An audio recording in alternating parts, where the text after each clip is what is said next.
Welcome to the Punishment in Society Digital Speaker Series.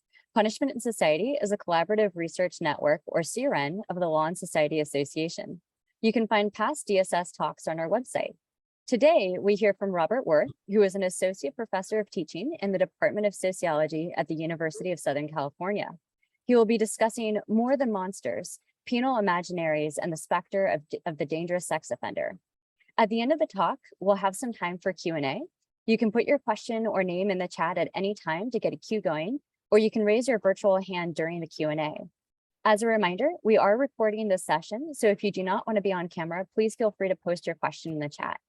Before I turn it over to Rob, I want to announce that our next installment of the Digital Speaker Series will feature Amber Joy Powell from the University of Iowa presenting "We Can't Prove This Happened or It Didn't Happen," responding to youth-identified sexual threats in juvenile detention. With that, I turn it over to you, Rob.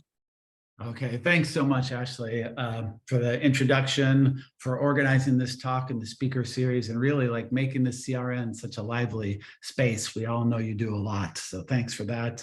And thanks to everybody for coming. I think some of you a second time, really sorry about last week. It just wasn't in the cards technology-wise, but obviously we're here now. So my talk today is a truncated version of a paper I recently published in Punishment Society. And let me pull my PowerPoint into this.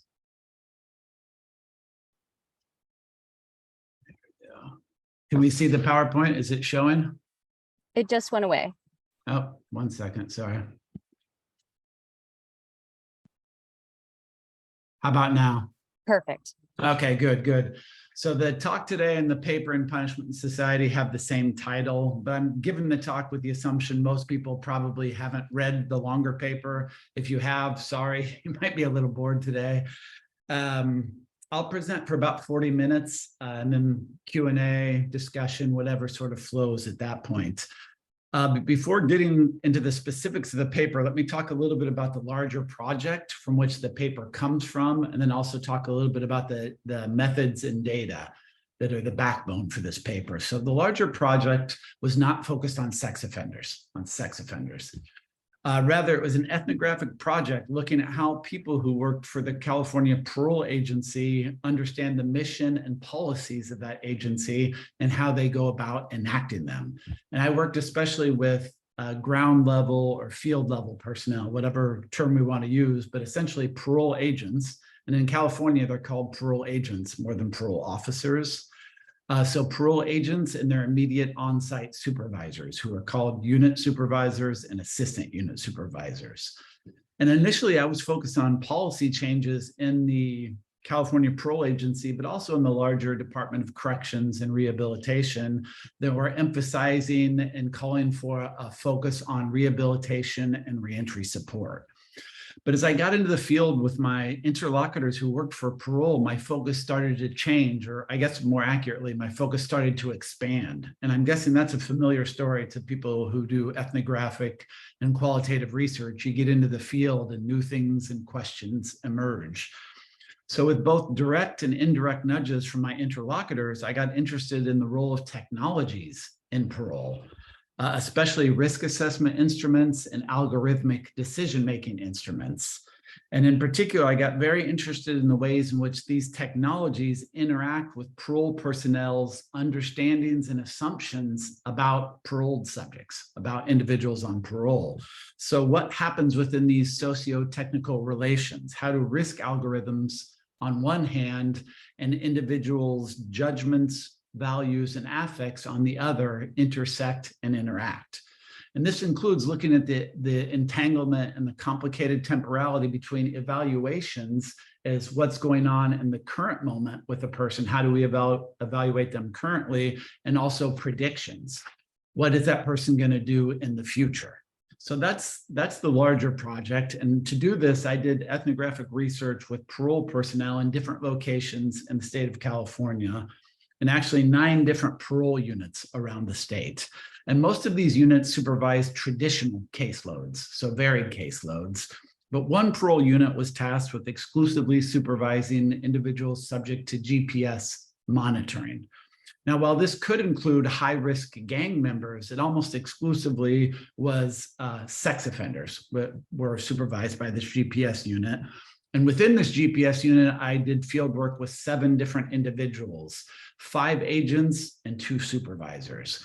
And my talk today pulls mainly from field work in that GPS unit, but I also pull somewhat from field work with other ones as well. Okay, I want to note at the beginning that I didn't anticipate or go looking for ghosts. That was not the plan of this research or spectral forces. But as time went on, I started to realize that I was looking at a social field that was haunted by the dangerous sex offender. And that to my interlocutors, there was something ghostly, something spectral, something absent in presence about the figure of the dangerous sex offender. And to be accurate and fair, I'm saying it was the passage of time, but it was also a nudge from Travis Linneman to engage with conceptual work on ghosts, haunting, specters that helped push me in that direction. So a big thank you to Travis, who I believe is here. And if you haven't yet already, go check out his new book, The Horror of Police. So I'll unpack spectrality and haunting, what I mean by these concepts and why I turn to them. But first, let me talk a little bit about who the dangerous sex offender is. Within the California Parole Agency, sex offender represents a juridic institutional classification. It refers to anyone who must register as a sex offender under Penal Code Section 290 because they have been convicted of a sex crime, such as rape, sexual battery, lewd or lascivious act with a minor, etc., or another crime such as kidnapping that is deemed as involving sexually based motives. By contrast, dangerous sex offender is an analytic category. I use it to refer to a subset of sex offenders who are perceived by parole personnel as especially aberrant, predatory, and irredeemable. For interlocutors, perceiving someone as a dangerous sex offender rested on judgments about aberration, being attracted to children, being turned on by violence, impaired or flawed subjectivity, for example, being unable to resist aberrant sexual urges, and predictions of future conduct, viewing recidivism as inevitable. Individuals with any past convictions for what interlocutors termed pedophilia were nearly universally understood as dangerous sex offenders. Practically, this represented someone with almost any sexual offense with a minor. But pedophiles were not the only ones deemed dangerous sex offenders. Individuals with a history of serial rape were often perceived as dangerous sex offenders, as were some with a history of serial recidivism, a pattern of multiple either arrests or convictions over time for sex offenses. Now, there's a great and substantial body of existing research on how sex offenders are governed within penal and legal settings. And from this work, we know they are managed in highly punitive and exclusionary ways. Moreover, we know that sex offenders are often governed via a logic of security, of risk management that seeks to continuously preempt and prevent harm before it happens. Now, during my fieldwork, my data echoed these findings. In fact, I found that virtually everyone in the GPS unit adopted a highly exclusionary approach to the supervision of dangerous sex offenders that equated to a de facto policy of preemptive carceral banishment. Regardless of how individuals fared on parole, whether or not they complied with rules or were perceived as doing well, research participants consistently sought to revoke the parole of dangerous sex offenders, thereby returning them to prison. I refer to this as a de facto policy because formally, the parole agency was committed to governing sex offenders in a way that integrated public safety with parolee support, rehabilitation with supervision. Yet, in their everyday practices, parole personnel enacted an approach that aimed to preemptively purge sex offenders from the community. Now, I utilize this de facto policy of carceral banishment as a point of departure. Rather than detailing the everyday practices involved, I focus on the beliefs and assumptions about dangerous sex offenders that make this approach possible and, in fact, in parole personnel's eyes, necessary. That is, this article explores research participants' imaginaries of the dangerous sex offender. The concept of imaginary refers to deep-seated, often pre-reflexive modes of perceiving and understanding the social world. Now, I vacillated with this. Am I talking about ideologies or cultural sensibilities or habitus? But in the end, I turned to imaginaries. While overlapping considerably with the term ideology, the concept of imaginary emphasizes that human understandings, entail a dynamic mixture of perception, position, assumption, and imagination. Our understandings rely on both empirical and fantastical elements. Moreover, without negating consciousness or intent, this concept draws attention to the affective, implicit, and unconscious dimensions of human understandings. As noted by Roger Lancaster, the objects of collective outbreaks of fear and loathing are complex entities, part real, part imagined, part one thing, part another. While not synonymous with fictional, imaginaries highlight that perceptions rely on and are sometimes overdetermined by pre-existing, deep-seated, and socially patterned ideas and affects, including ones that are empirically inaccurate. In this way, or in the case of the dangerous sex offender, I contend that the concept of imaginary helps us trace the ways in which culturally pervasive assumptions about sex offenders converts the potential threat of this subject into a spectral emergent figure that parole personnel want to purge from society. Now, a number of scholarly accounts document that sex offenders, especially pedophiles and serial recidivists, quotation marks, are understood as monsters beyond repair or redemption by criminal justice personnel, by legislators and policymakers, and the public at large. Now, my data for this article also echo these findings. My interlocutors perceive dangerous sex offenders as monstrous beings, as radical others who traumatically deviate from recognizable moral coordinates and who engender fear, contempt, and even revulsion. And entangled with this radical alterity, dangerous sex offenders are perceived as extremely dangerous and irredeemable. They are understood as defective others driven by aberrant compulsive drives that makes recidivism inevitable. This turns them into a monstrous subject who will, and in fact, must reoffend. This monstrous imaginary supports and justifies parole personnel's approach of carceral banishment. It assembles a sexual monster who can and should be preemptively purged for society in the minds of parole personnel. So monstrosity is absolutely a central part of how the dangerous sex offender is understood in this location and subjected to carceral banishment. However, parole personnel's imaginaries of the dangerous sex offender do not stop at the monstrous. There are other discourses, affects, and assumptions that constitute this figure. In particular, I contend that we need to attend to the ghostly and the spectral and their capacity to haunt when exploring how this subject is understood. Specifically, while the dangerous sex offender is perceived as a monster, this is a monster that haunts, a monster that represents a spectral figure for parole personnel. Now, the spectrality of this figure manifests in two overlapping ways. First, parole personnel perceive the dangerous sex offender as a person, as a ghostly being, a roving, lurking, nearly omnipresent individual who's difficult to locate or contain. Second, they perceive the threat posed by this subject, their potential for future sexual recidivism, as a pervasive absent presence. That is, presumptive sexual reoffending is seen as an emergent, already unfolding event, even if and when it is not happening. Now here, this point mirrors and draws from the work of Joseph Masco and Brian Masumi on how terrorist acts are conceptualized as emergent unfolding events by the US security state, independent of their actual occurrence. I'm arguing that sexual reoffending is similarly imagined as an in-the-process emergent event, independent of whether it's occurring or not. Now, it bears noting, I think it's important to note that research participants did not explicitly talk about dangerous sex offenders as ghosts or specters, but I contend that they thought, talked, and acted as if the dangerous sex offender was a specter.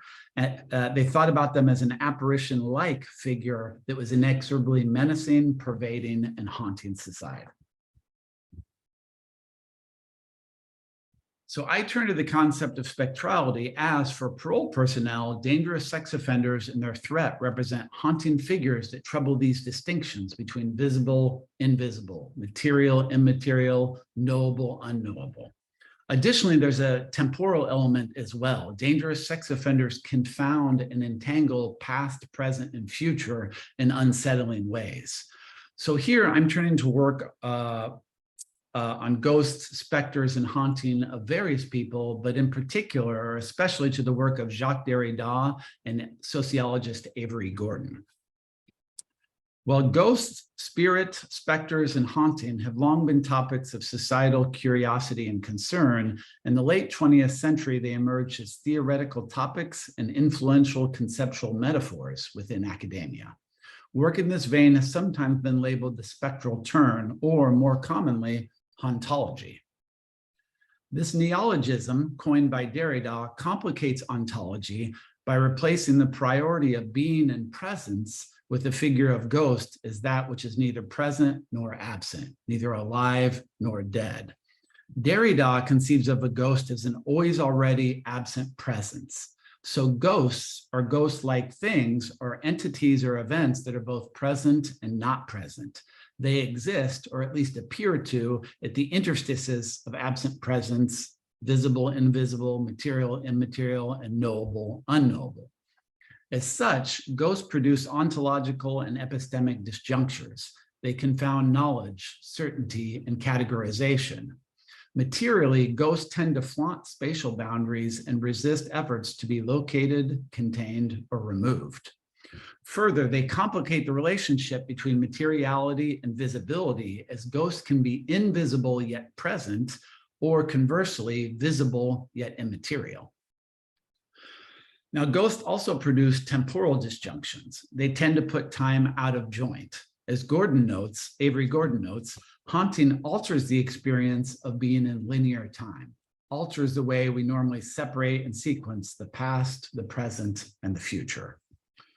Now, while the term ghost, specter, and haunting are frequently used metaphorically, they are not only metaphors, they also operate as concepts and actualities. An actuality in that ghosts, things perceived as ghostly, things with ghost-like qualities, produce real social and political effects. I turn to spectrality as a conceptual lens to make sense of how sex offenders are actually perceived by parole personnel and the actual social effects that this produces. Or put another way, I think that spectrality and haunting as concepts help us to think differently about the interplay between materiality and perception, materiality and representation. Okay, so returning to the dangerous sex offender. While existing scholarly work has documented that sex offenders are understood as monstrous, almost no attention has been paid to the question of their spectral or haunting characteristics. In fact, while conceptual work on ghost and haunting has been generative across a number of disciplines and topics, there has been relatively little in relation to criminalization, punishment, and carcerality, although there are some notable exceptions, including the great chapters in the book Ghost Criminology, The Afterlife of Crime and Punishment, edited by Fiddler, Kainos, and Travis Lindeman, and Michelle Brown has a great piece in that book as well. Now, I contend that turning to conceptual work on spectrality helps advance our understandings of how parole personnel make sense of the dangerous sex offender. And here, I'm not saying that the sex offender is not a monster or is more ghost than monster, or even vice versa. Rather, I'm documenting how monstrosity and spectrality converge in the figure of the dangerous sex offender and are actually deeply entangled in one another.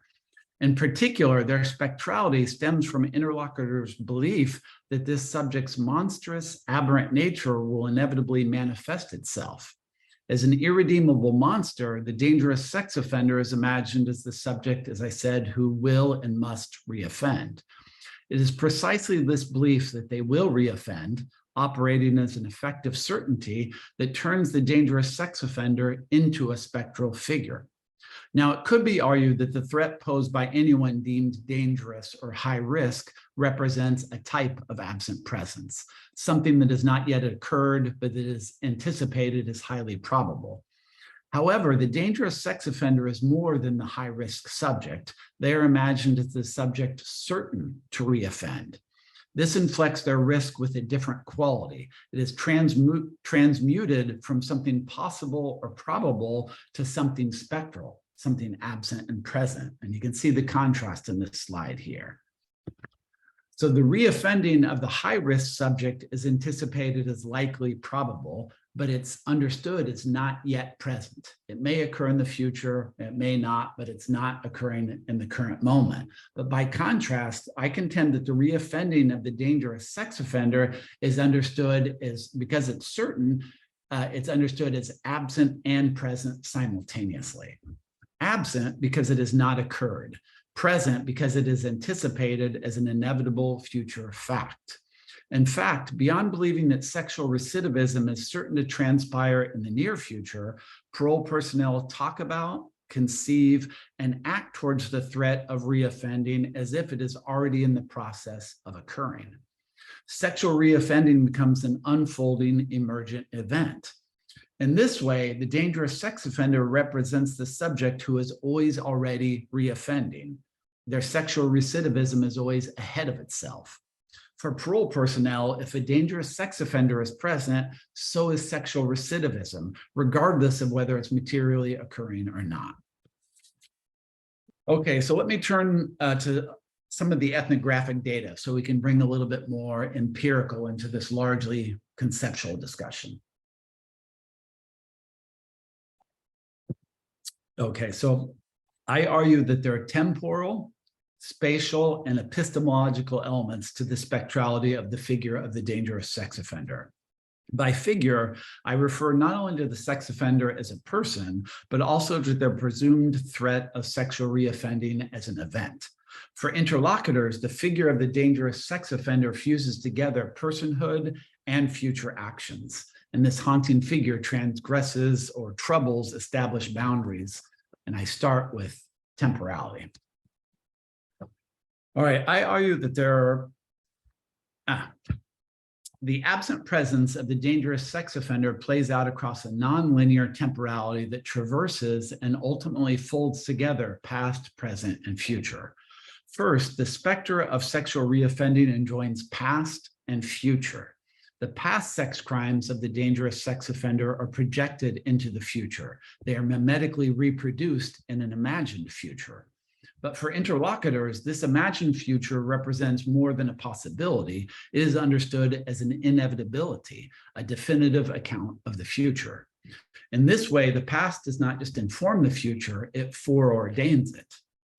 Now, second, so the first one is between past and future. Second, this imagined future offending does not remain only in the future. Once it is imagined as a future inevitability, sexual reoffending bleeds into and manifests in the present. Parole personnel do not only expect reoffending on the distant horizon, they begin to see, sense, or intuit it in the current moment. They come to perceive dangerous sex offenders' recidivism as an in-the-process event, something that is already unfolding, even if it has not yet been finalized, so to speak. That is, the reoffending of the dangerous sex offender occupies a temporality of emergence that blurs present and future, effectively folding and suturing them together. This is because something that is definitely coming is already starting to arrive, effectively, if not materially. For interlocutors, through the register of affect, the future comes into the present as an effective reality, as something that is already present in the current moment, in the here and now. This nonlinear folded temporality was displayed via parole personnel's efforts to monitor dangerous sex offenders. Specifically, sometimes reoffending was perceived as emergent because participants observed precursors or signs of inevitable reoffending in the present. Although they at times talked about recidivism as a discrete event that had or had not occurred, reoffending often represented a process or series of actions that eclipse categorization in this way. In particular, they conceived of sexual reoffending as something that involves preparatory actions and that unfolds over time. While not a precise set of procedures, this cycle of reoffending was seen as involving things such as fantasizing about victims, being overcome by sexual compulsions, searching for potential victims, and grooming victims. Sometimes interlocutors talked about these events as warning signs that reoffending was coming. Hence, the present warnings were separate from future reoffending. Yet, in other ways, these warnings were understood as part and parcel of reoffending. If someone was in the cycle, they were understood as having already begun the process of reoffending. Now, technically and legally, such preparatory actions are distinguishable from the legal crime of sexual offending. But for parole personnel, these preparations and the legal crime were practically and morally conjoined. As Oliver explained,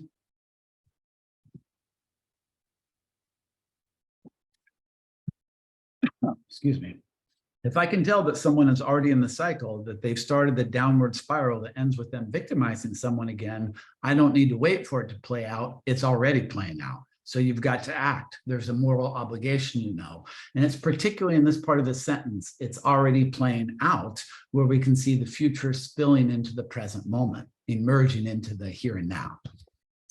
Among the 7 individuals who primarily supervised sex offenders, everyone stressed the importance of watching for signs that dangerous sex offenders were in the cycle of reoffending.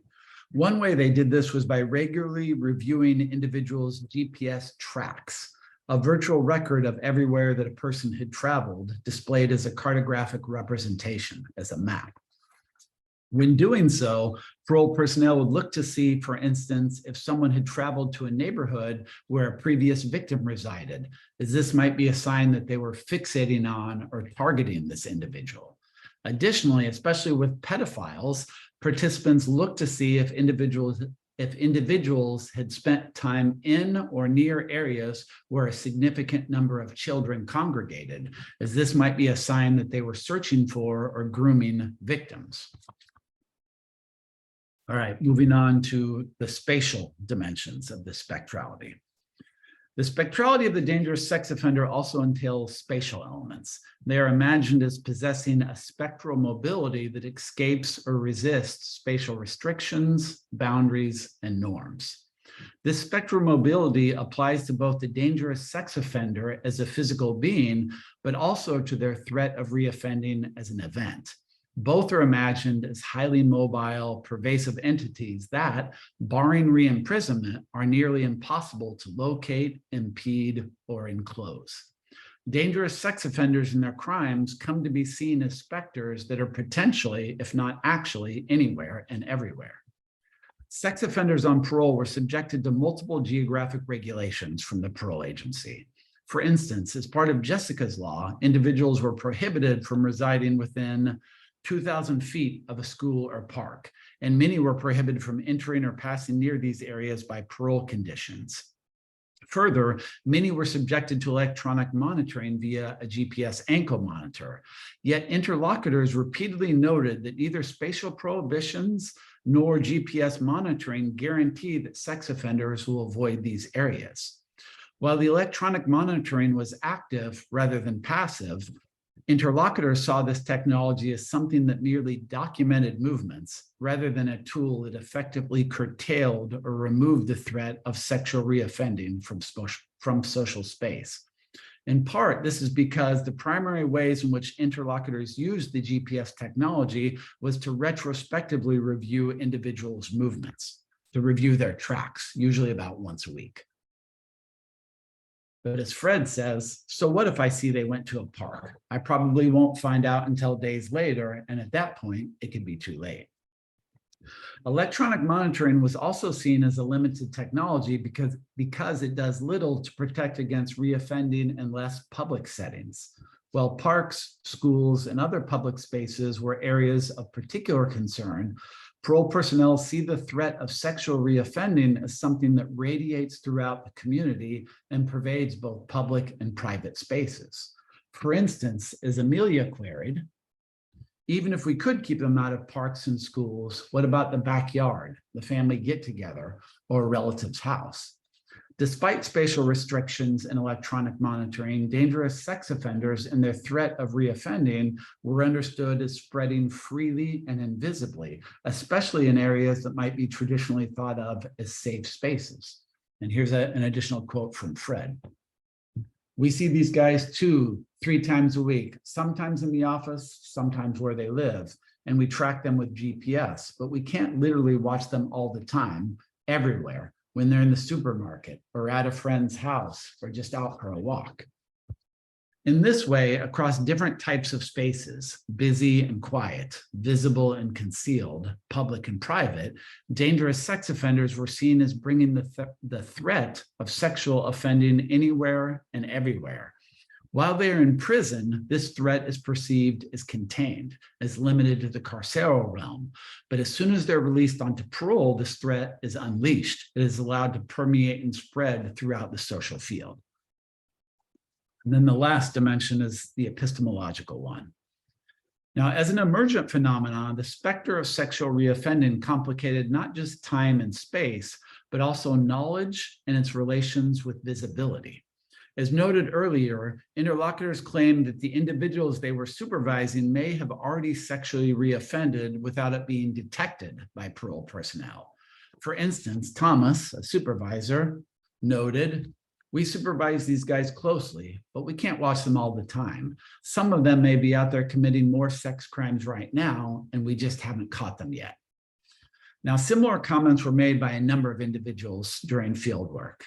In this way, recidivism resembles a specter that is invisible yet present. It's there, they just can't find it.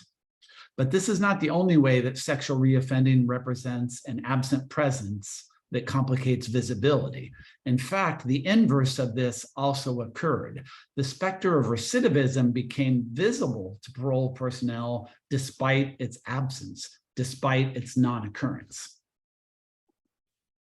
For Derrida and Stiegler, the presence of a ghost is the visibility of a body or event not present, which is not present in the flesh and blood. That is, even if ghosts are not materially present, they can nonetheless be seen. For interlocutors, sexual recidivism sometimes represents a ghost or a spectral event such as this. As reoffending is imagined as not just inevitable, but already beginning to arrive, parole personnel often see reoffending independent of its material existence. In this way, we could say that research participants bear a resemblance to the child in the movie The Sixth Sense, who could see ghosts that others could not, and to the governess in Henry James' novel The Turn of the Screw, who, in witnessing various ghostly figures on the estate, sees with extraordinary vividness what is not exactly there. Yet, this is not solely a matter of vision.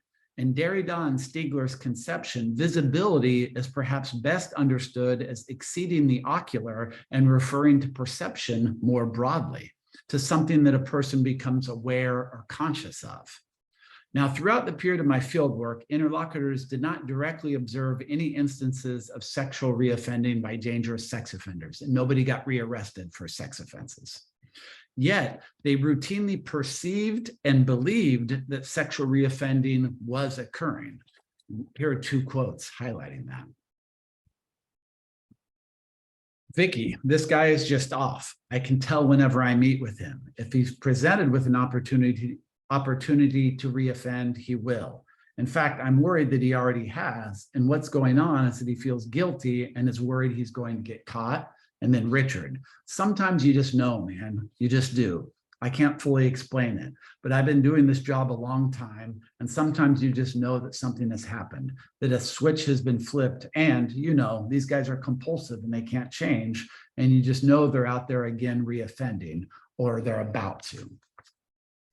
Now, in both quotes, even though reoffending was not visible, was not present in the flesh and blood, to use Derrida and Stiegler's phrase, it was nonetheless perceptible to parole personnel. On various occasions, they talked about being able to tell that someone was on the cusp of reoffending or had already reoffended. They could sense or feel it. That is, the visibility of sexual reoffending operated on the register of affect. interlocutors effectively sensed that reoffending had occurred or was in the process of occurring. And this effective perception was not taken as speculative anticipation, but as an effective reality. Reoffending was something that was felt to be really there. Okay, so lastly, I want to talk just a bit about the connections between the spectral imaginaries and carceral and the de facto approach of carceral banishment.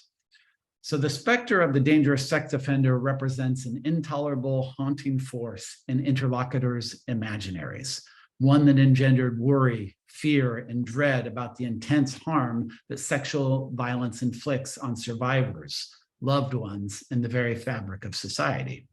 It also incited considerable anxiety about job security. The specter of sexual reoffending not only hovered over the community out there, it represented a looming threat to parole personnel's employment and material well-being. As Ronald, who is an agent, noted, quote, "Nothing can get you fired quicker than a kid getting molested by someone on your caseload," end quote. Now, this haunting specter not only engendered worry, it promoted a desire to intervene. For parole personnel who supervise sex offenders, it led to an effort to preempt reoffending by revoking individuals' parole and returning them to prison. Regardless of whether individuals were doing well on parole or not, parole personnel sought to reincarcerate these individuals.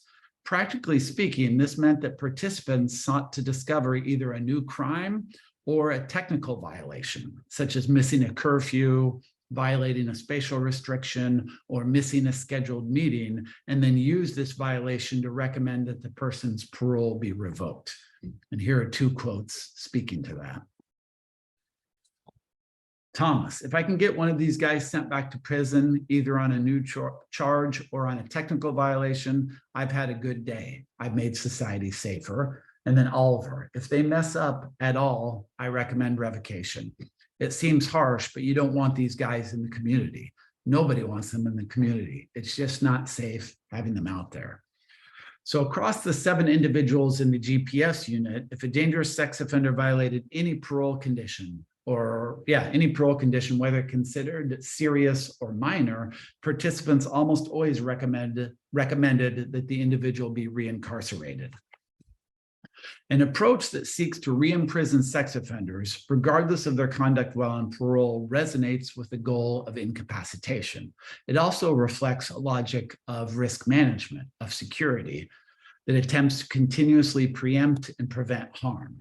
Now, among the parole personnel I conducted field work with, rather than wait for the sexual reoffending of dangerous sex offenders to fully emerge, that is, to occur in our language, they sought to remove these individuals from the community, understood as the subject who would definitely reoffend, and in fact, who is already starting to reoffend. Interlocutors wanted to purge this threat from the community. Okay, just a few words to conclude. Excuse me. So I'll talk just very briefly about what I think are 3 contributions or interventions that I hope this article is making to our understandings of how dangerous sex offenders are perceived and governed. So first, it is well established that sex offenders are understood as monsters, as radical others outside of normal sociality. Yet very little attention has been paid to the spectral characteristics ascribed to this subject. This article shows that monstrosity is not the only way in which the dangerous sex offender is understood as different and ill-boding to the social order. Yes, they are monsters, but these are monsters that haunt. These are monsters who are seen as lurking, wayward, nearly omnipresent figures. These are monsters whose reoffending is converted into an absent presence, whose reoffending is always emerging even when it is nowhere to be found. Moreover, while the literature on ghosts, specters, and haunting has been generative across a number of arenas, this work has been much less visited in criminology, punishment and society, and carceral studies, minus some of the notable exceptions I mentioned earlier. I contend that turning to ghosts, specters, and haunting as conceptual starting points holds the potential to advance our understandings of the ways in which dangerous sex offenders are imagined, governed, and acted upon. Second, I trace the ways in which monstrosity and spectrality converge, entangle, and together support an immensely punitive regime of parole, one geared specifically towards automatic and perpetual reincarceration. Parole personnel's perceptions of the monstrosity of this subject transforms their potential sexual reoffending into a spectral event that is simultaneously absent and present. And I would suggest that the spectral, always emergent nature of their recidivism intensifies the fear, revulsion, and monstrosity of the dangerous sex offender. Lastly, this article highlights the generativity of the concept of imaginary for exploring the ways in which interlocutors make sense of the dangerous sex offender. In fact, I suggest that the concept of imaginary holds considerable potential for socio-legal and criminological scholarship, as it provides a conceptual lens for attending to how understandings of types of persons, for instance, criminals, gang members, sex offenders, etc., how these understandings of types of persons are always shaped by deep-seated and socially patterned knowledges. Knowledges that stem not just from empirical observation or logic, but also from imagination, assumption, and common sense. And we know that societal common sense can be, and actually is, steeped in the logics of white supremacy, settler colonialism, and patriarchy. Imaginaries in the penal realm do not just passively discover and represent individuals enmeshed in this realm. Rather, they participate in constructing, shaping, and giving meaning to penal subjects. And as I hope this article shows, imaginaries do not need to be empirically accurate, and ghosts do not need to exist for them to exert effects in and on the world. And with that, I will conclude. Thank you very much, everybody, for coming, and I look forward to questions, discussion, comments, et cetera, et cetera.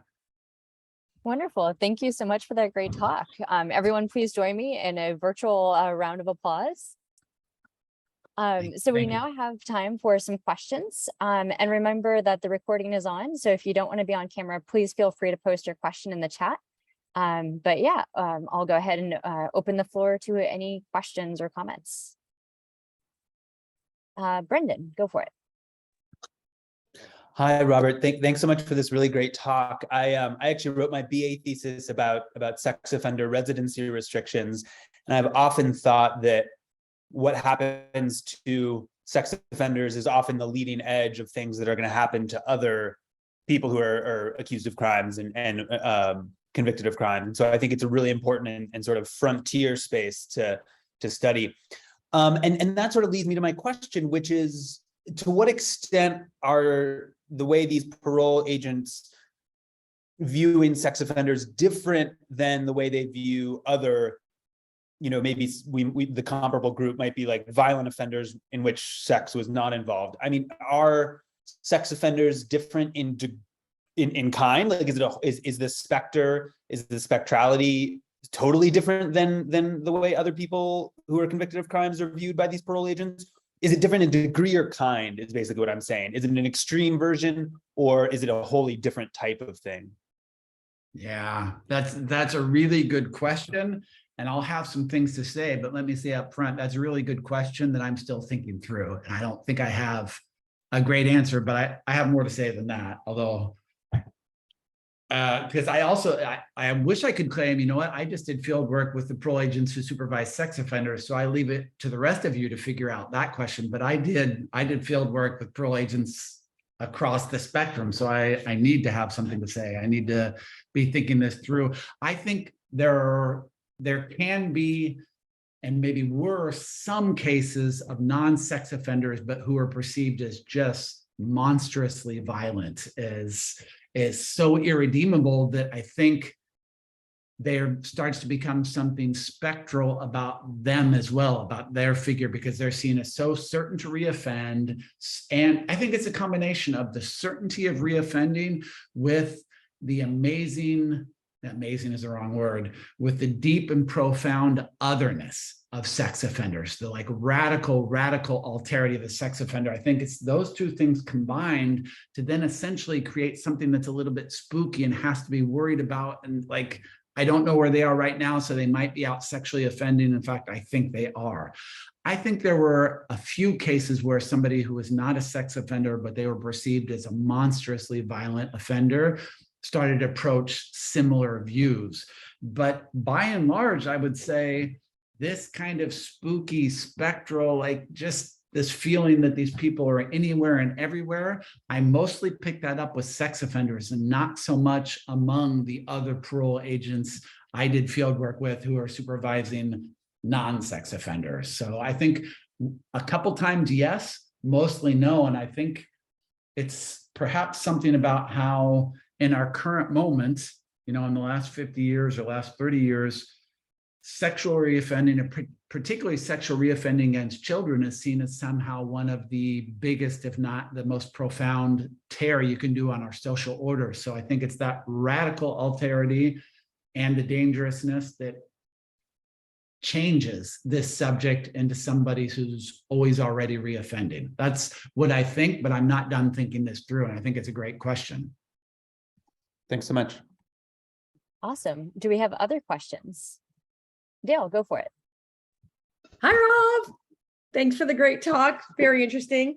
So I have a few, actually loved that question as well, Brendan. And actually, I think I can add a little bit because like Rob, I've done work with correctional agents and how they respond to different groups of offenders. And having listened to this talk and read other pieces of Rob's work, I would argue, and I think Rob and I had to have a conversation about this, but that it's very much so that we're starting to see the same practices, because I've done work with what we term prolific offenders in Canada, and they're not necessarily violent or high risk offenders, but the same sentiments of, I know they're going to recommit, they're a problem, they're never going to change. Those sentiments all came through in my work as well. And so when I was listening to you go through the quotes, Rob, I thought, oh my goodness, this is exactly how they're treating prolific offenders. And prolific offenders, aren't seen as important as sex offenders, because some of them are sex offenders, but not all of them. Most of them are just there for committing robberies and other sort of property crimes.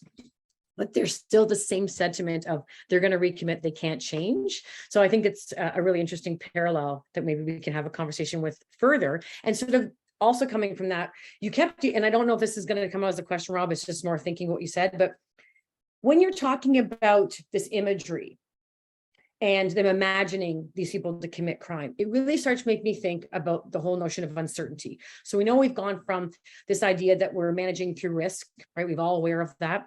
And then we started managing through uncertainty. And it's interesting, and I don't know how to think it through because it just sort of hit me while you're talking, but here we are talking about the certainty that they have that these people are going to commit crime. And the certainty that they are asserting is coming from uncertainty. And I wonder if that's crossed your mind, or maybe we can have, again, another conversation about this, but I think it's really interesting because I've mobilized the concept of uncertainty to argue that this is how we're justifying further regulation. And basically the same outcome is coming from your work, but you're justifying it through the concept of certainty, which I think is really interesting. So I don't really have a question, but I'd chat with you. Yeah, thanks so much for Dale. It's so nice to see you. We've emailed, but we haven't seen each other for a long time. Yeah, so long. Great to see everybody here as well. And hi, Kathy, I see you as well. Well, first of all, you answered Brendan's question much better than I did. So thank you for that, Dale. But let's have a conversation because, interesting to hear that with prolific offenders, even if they aren't super violent, that you're seeing some of the same things. And one thing I'll note is, Brendan, there you are. Yeah, I think thinking about sex offenders is sometimes a frontier or a leading edge. It's like really important. And we've seen some of those things come to fruition. And I hope this, like my article doesn't prove prescient as far as like sort of viewing everybody who gets convicted of a crime as this ghost who's always already about to reoffend, if not already reoffending. But it's really interesting to me that you see some of the same stuff with prolific offenders, Dale, not only in their practices, but in their perceptions. They are imaginaries. Yeah. And one thing I'll say is, I think you and I need to have several more conversations, Dale, but right now I just want to say about uncertainty and certainty. Is this a topic I've been interested in for several years, writing about risk algorithms, these logics.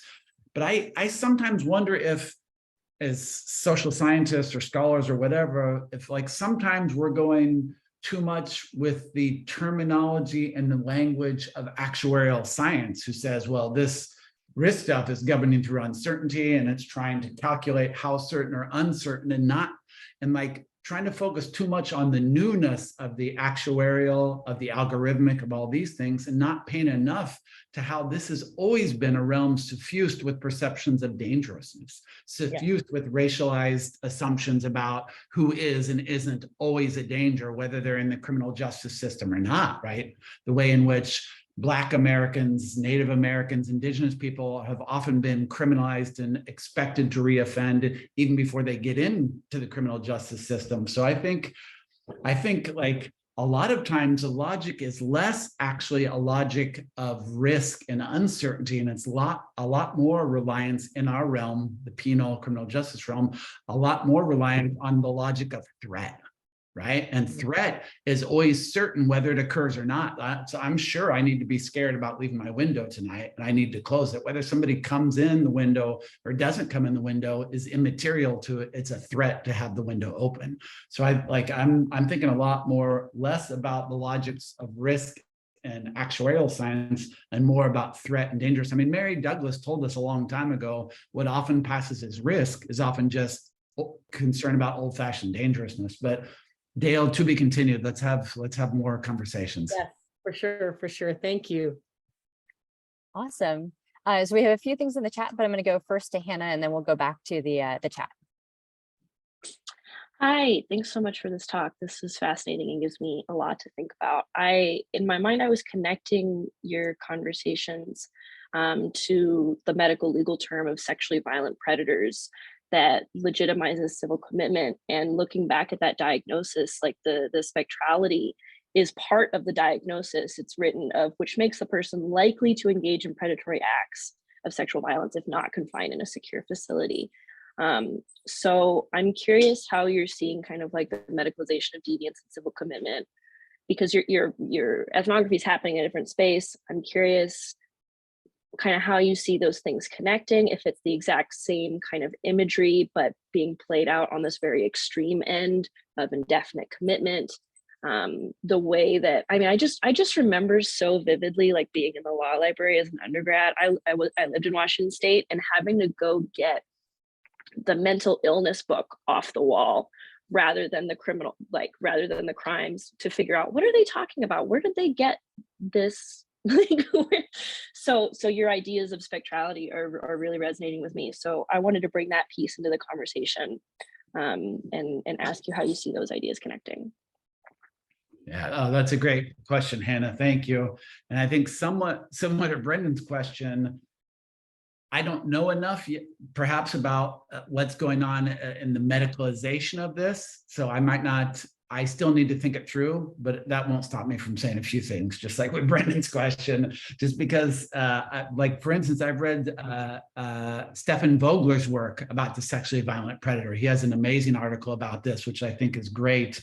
And while I'm not as well versed and steeped in the specific languages or even the discourses of the medicalization of sex offenders, I know a little bit, but not as much as I should. But my guess is, I think there might be a similar logic, a similar cultural logic that kind of contains, like, both are culturally situated discourses, the sort of medicalized discourse and laws, and my particular parole agents, they're both culturally situated discourses and beliefs that people are having. And I think in both cases, I suspect, it's a suspicion because I haven't done field work on the other side, but it's a suspicion that there are ideas of this being a subject who, like when you said likely to engage if they remain in the community, that sounds to me like people are saying these, like, both it deeply undergirded by a logic of threat and seeing the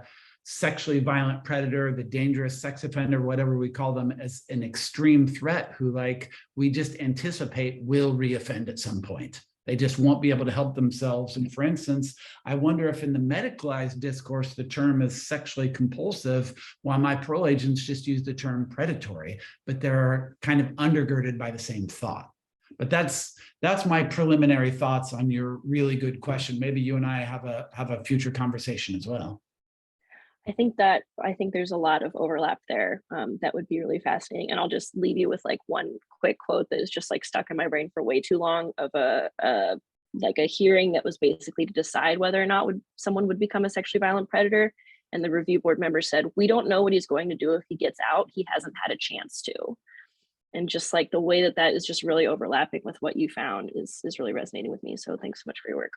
Yeah. And one thing I want to add is the indefinite confinement, right? Like the civil commitment statutes, my parole agents, if they could do that, they would happily, like, yes, let's make sure these people get locked up. Like, their goal is to get these people out of the community, the dangerous sex offenders. This doesn't apply to every single person classified as a sex offender, but the ones they perceive as what I call the dangerous sex offender, the predatory and irredeemable one, they want them behind bars in whatever way that needs to happen.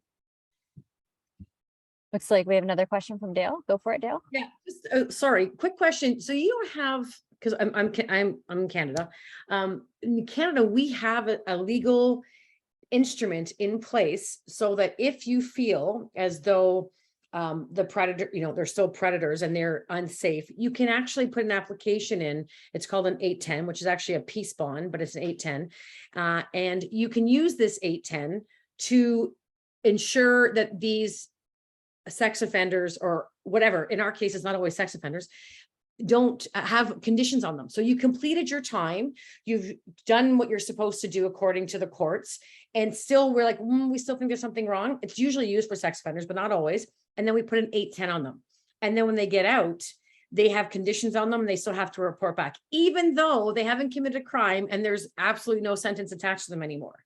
But if we feel, if there's an imaginary risk, right, which there always is, then you can put it on them. And it's police officers who actually put forth the 810, and then the Crown goes forth with it, but a police officer is the one who initiated it. We don't have anything like that similar in the US, which would surprise me. I don't know. Maybe Brendan or Hannah or somebody would be able to answer this question better than me, but there are civil commitment statutes where people, even though they're not convicted of any crime, can be seen as too dangerous to reside in the community. I don't know the specificities of how it happens, but I know they exist. But does someone here know more about it than I do? Brendan, Hannah, Linneman? What's up, Travis? I mean, I don't want us to feel like we have to get too far into the weeds on it. And I'm no expert either, but in terms of like, I'm sorry, I'm having some scratchiness and I'm not sure if it's on my end or not. But it's essentially to continue to confine people, but they get transitioned from being in the Department of Corrections to the Department of Human Services. And so now they are medical patients. And it's an application of a rule of people who no longer have the agency to support themselves, like, people who might have such significant mental illness that they, according to the state, cannot care for themselves. It's an application of that kind of commitment to people who are deemed sexually violent predators. And in Washington State, those people actually end up on an island, which is just like a whole other hilarious, ridiculous, terrible. Anyways, there's a lot to unpack, but that's the short answer. And there's like psychological testing that people go through to become determined as sexually violent predators. It's a mess. Yeah, see, we don't even need that much. You just need a police officer to make the argument and to present a case and present it to the Crown, and that's it. You don't have to be mentally incompetent. You don't have to be seen as having mental health issues, nothing. Finally, a way that the US is a little bit better than Canada. We finally discovered Yeah, it. I know, this is crazy. I'm very surprised. Anyway. Awesome conversation. So we have a couple of comments in the chat. So we have one question. Did you take away any clues where we could put time in the equation? When and where did this concept of ghostly monsters take hold? What drove or enabled that? Did you find any breadcrumbs, even if your observations were in real time? Hey, Brian. Thank you for coming and thank you for the question. I just don't have an answer to that because this was, it's field work over the last, whatever, 8-9 years. That's been going on, that ended a couple of years ago. So no, I don't have any breadcrumbs. Like the only thing that comes to my mind is like, at the moment anyway, is like Foucault's writing on this subject in his lectures on abnormal about, I think it's lecture 3 and lecture 4. I teach with it. That's why I know what lecture it is. Lecture 3 and lecture 4 about like in the figure of the deviant and the criminal, how in the 18th or not, I think 18th century brings in monstrosity, the subject to be corrected, and the idea of like child masturbator, which is kind of interesting, like the impulsive person who can't resist their own urges. So that would be what I would say. But as far as my fieldwork and data go, no, I don't have a sense of when this came about. But I think interesting to think about for a literature review. And then we had a couple of comments from Travis, and I think this was referring to the conversation we just had about the kind of indeterminate sentencing that, or non-sentencing commitments, civil commitment stuff. Gang databases perhaps work similarly. And then also earlier he said, what would they make? I think the parole agents, what would they make of this chart? And it's a link to the prison policy. And I think it's the recidivism rates for sex offenses. And my guess is it's very low because we all know sex offenders tend to have very low recidivism rates. So I'll turn it back to you. Yeah, I have an answer for the second part about what would they say about those studies. They're not, here's what they'd say, more or less, paraphrasing, they're not good studies.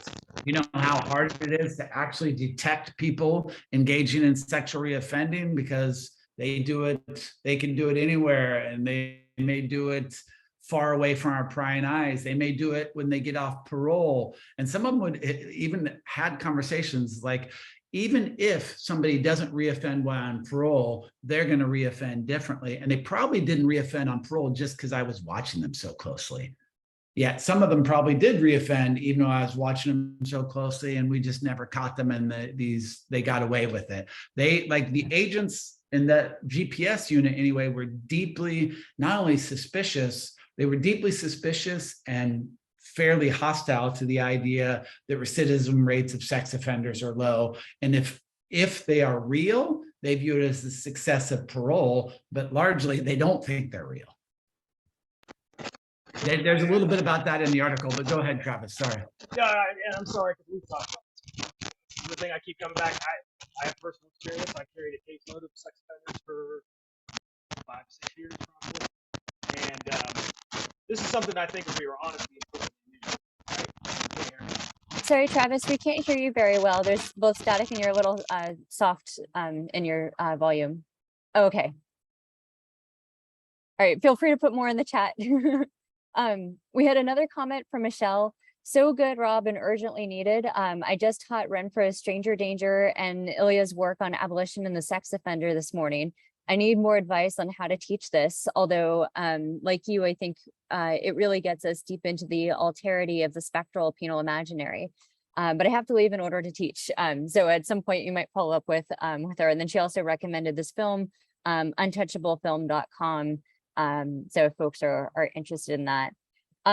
So I had a question, so I'm going to go ahead and put myself in the queue now. So I guess this is actually kind of similar to Brian's comment, but or question, but like a little bit less in terms of like the big history, big picture history, but more just like what is the origin of this idea? Like why are these parole agents turning to this idea of the spectral threat? And like from a number of things that you're saying, including in the Q&A, I kept thinking professionalism, professionalization, expertise, legitimacy. So it seems like it kind of supports their identities as experts. You mentioned a quote, I've been doing this a long time. So, translation, I have unique knowledge that I gained from my unique experience in doing this. And so I'm very knowledgeable, I'm an expert. And so then also like seeing these as an omnipresent threat, despite the objective evidence. So this is like a counter expert, you guys have like say statistics or, studies, but we have, real experience and evidence. And so despite that, they're omnipresent threats.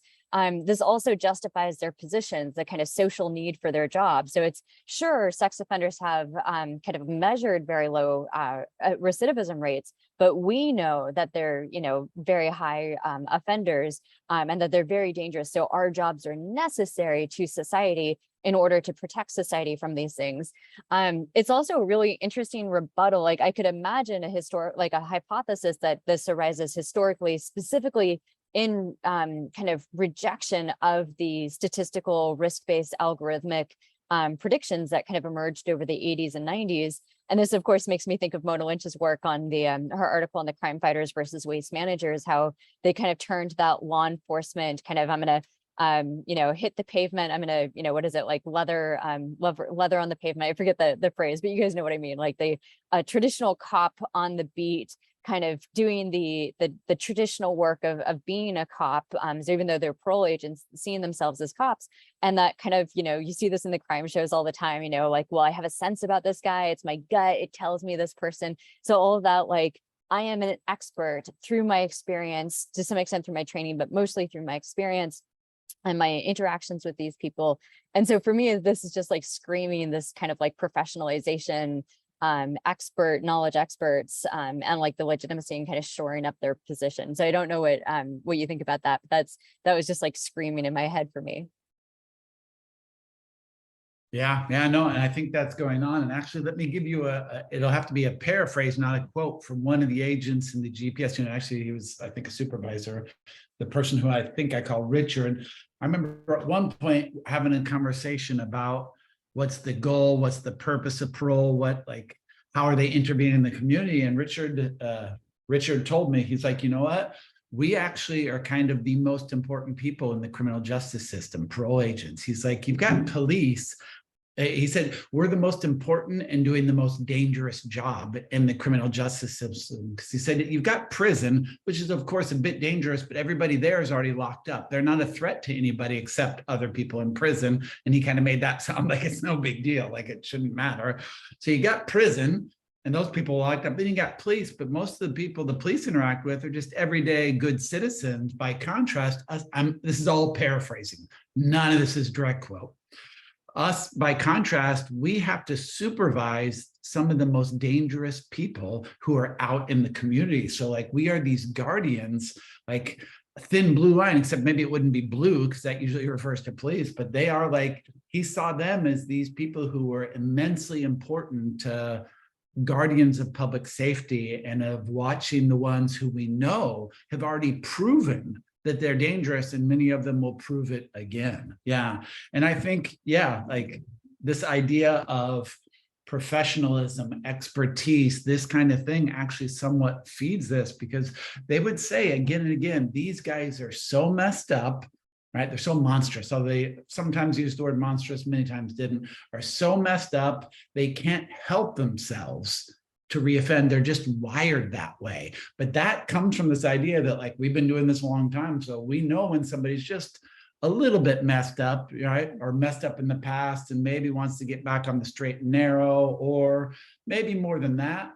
But we know the difference between those people who maybe could take a different path and these people who they think are incapable of taking another path, except maybe for short periods of time when they're being closely supervised. But parole, you're never fully 100% supervised. So yeah, they think their expertise, their experience, their whatever we want to call it, professional knowledge, like can allow them to distinguish between those who might reoffend, but might not. And then these irredeemable, monstrous ones who will reoffend.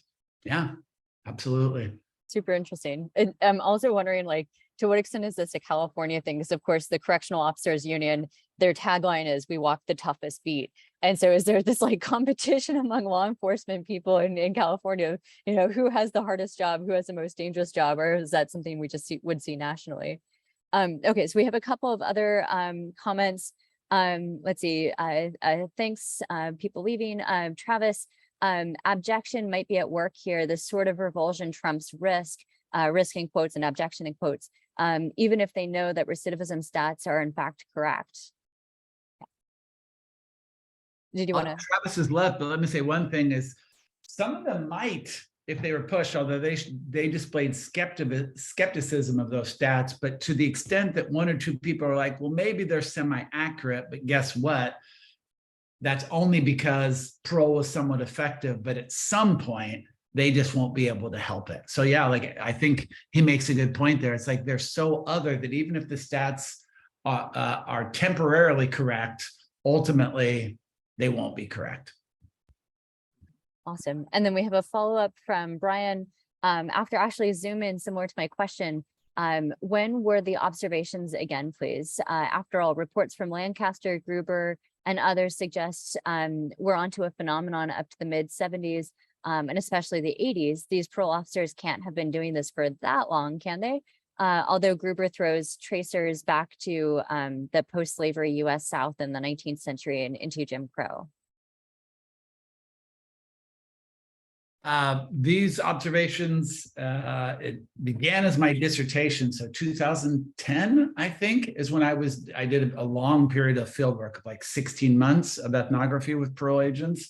But then every summer until 2017, I continued doing field work, including with agents who supervise sex offenders. So we're talking 2010 to 2017. No, they wouldn't go back to the 70s doing this. Like, no, they would have begun doing this at the earliest in the 90s. Is the earliest they would begun working for parole. But many of them had transitioned from working in prisons initially to then getting what they saw as the better, more prestigious and higher paying job of parole, more likely, as I recall, imprecisely late 90s and in the 2000s. Is when many of them became parole agents. It'd be really interesting. I don't know if you would still have it, but Jonathan Simon, of course, did interviews and field work with parole officers or parole agents in California in, I think, the 80s, possibly the early 90s as well. And so if you still had his field notes somewhere on like a floppy or something, it'd be fascinating to see like how much similarity and how much difference there would be in some of the language, the terminology, because like he's looking, I forget if he was able to see before the kind of shift to the algorithms, or if he was observing that, or if he had already noticed just that from like a difference from archival. But it would just be fascinating because that's, like what, 30, I can't do math on the spot, but like, 30 or 40 years difference. That would be really interesting.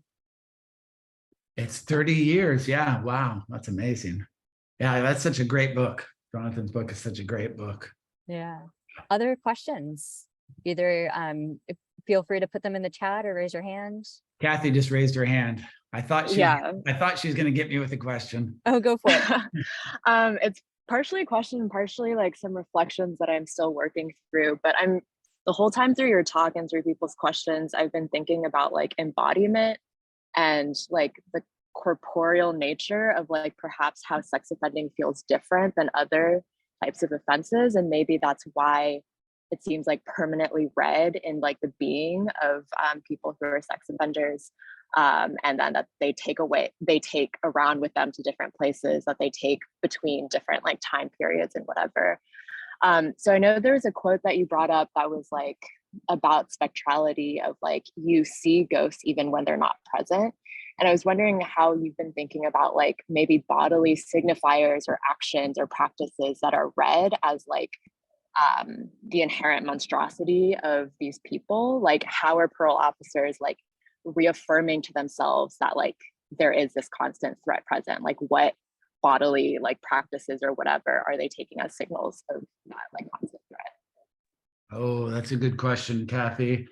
And I'm going to actually try to answer it, but I'm going to go a little bit different direction and think about embodiment and corporeal nature and experience of the parole agents, because I don't know the answer to like what kind of corporeal bodily things they see in the sex offenders to lead this, but I think their ideas about the monstrosity, about the just radical otherness of the sex offender, of course, is a part of their ideology, their beliefs. But this is in part why I turned to the very concept of imaginary to say it's also bodily and affective. And at that level of like, in some cases, when I was having conversations with him about the recidivism stats, like on some level, it just felt like they didn't want to talk anymore about numbers or ideas. They just knew deep down that these people are messed up and they will reoffend again. They felt it, they knew it. Like